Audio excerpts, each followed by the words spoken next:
E aí, pessoal, Júlio Neves com vocês para passar nossos 5, 10 minutinhos aqui falando sobre o Shell Bash.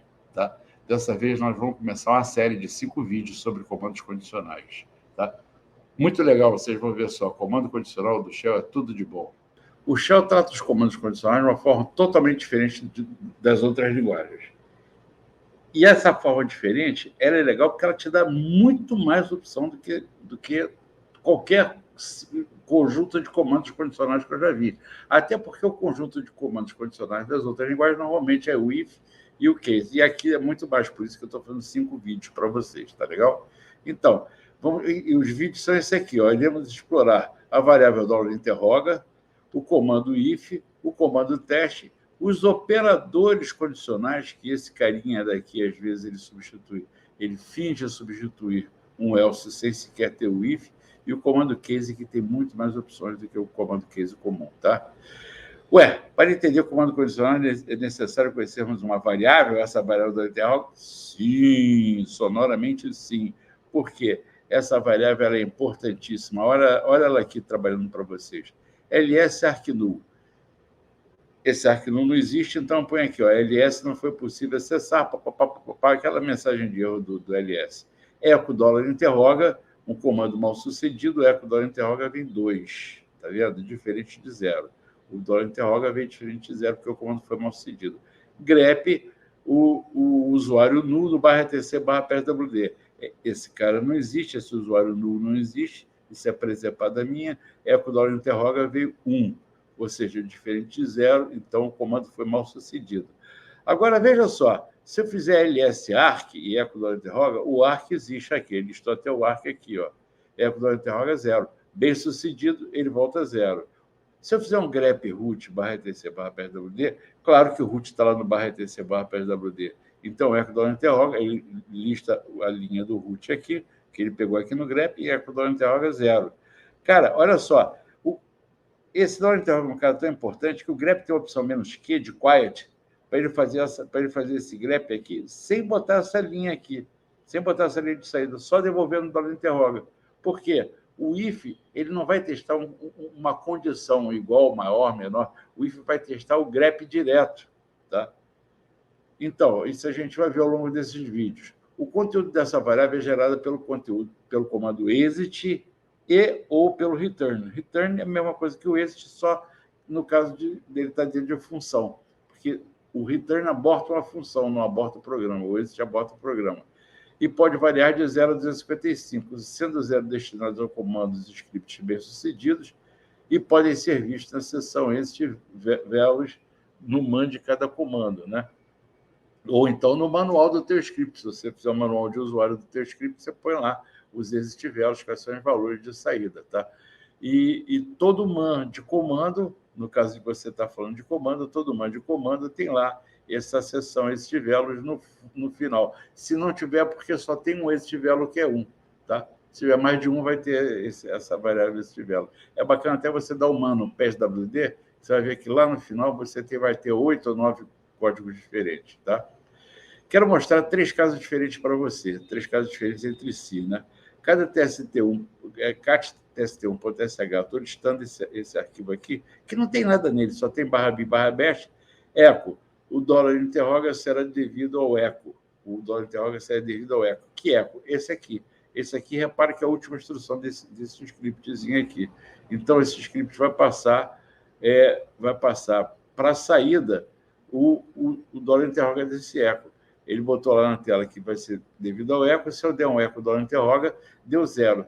0 é o $interroga desse script, porque o último comando dele é o eco e foi bem cedido. Se eu faço um cat lstst2, cat tst2.sh, eu faço a mesma coisa, só que ele será gerado pelo ls. E o ls eu falo ls null, que é um arquivo que não existe.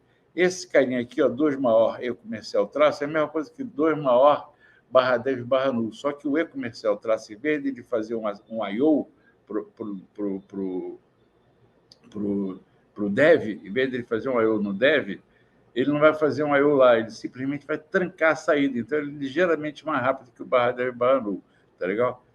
E aí, quando eu executo ele dá o ls gerado pela ls, ali o tst2 que vai ser gerado pelo ls, e quando eu dou um eco do interroga, ele vai dar 2, que a gente viu ali atrás ainda agora, que é a saída com o erro de um ls é 2. Tá?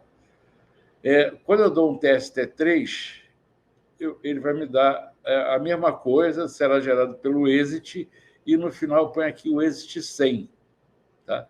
Então, ls null, que é a mesma coisa daqui, não importa, tá? Que não vai dar mensagem nenhuma, porque está trancado aqui, e dou um exit 100. Quando eu executo ele, se eu der um eco do interroga, ele vai me dar 100. Tá legal? Então, a gente chega aqui a essas conclusões, que ele deve ser gerado na saída de qualquer programa bem escrito, né? Qualquer programa ou script que você faça, você deve gerar sempre esse carinha para ser testado pelo programa que está executando esse teu script. Tá? Eu posso dar teu script, pode estar sendo executado por um outro script. Tá? Então, você tem que passar, você deve passar sempre o código de retorno para esse script. Ele receberá valores entre 0 e 255 e deverá receber o valor 0 caso o script /comando termine sem erro. Receberá seu valor de cada uma das duas formas. Tá?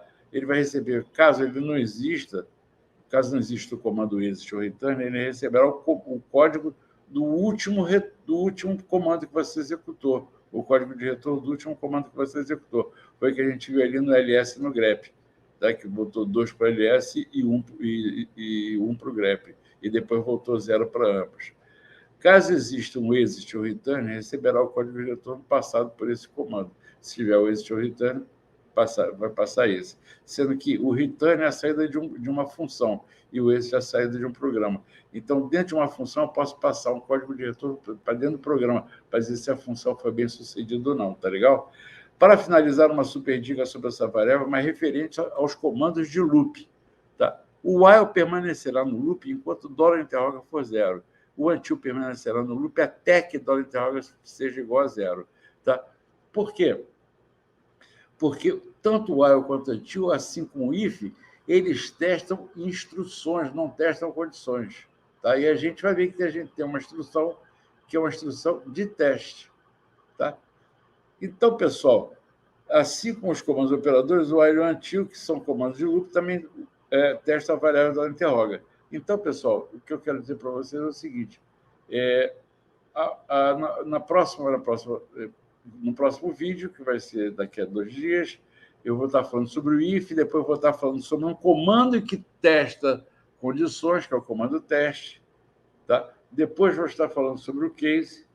Aliás, depois vou estar falando sobre os operadores condicionais, que são importantíssimos, tremendos simplificadores, e depois sobre o comando case, que também é muito bom demais a beça. Tá? Então, eu espero que vocês acertem no uso desses comandos, que eles são muito interessantes, e vejo vocês no próximo vídeo, daqui a 2 dias. Abraço para vocês.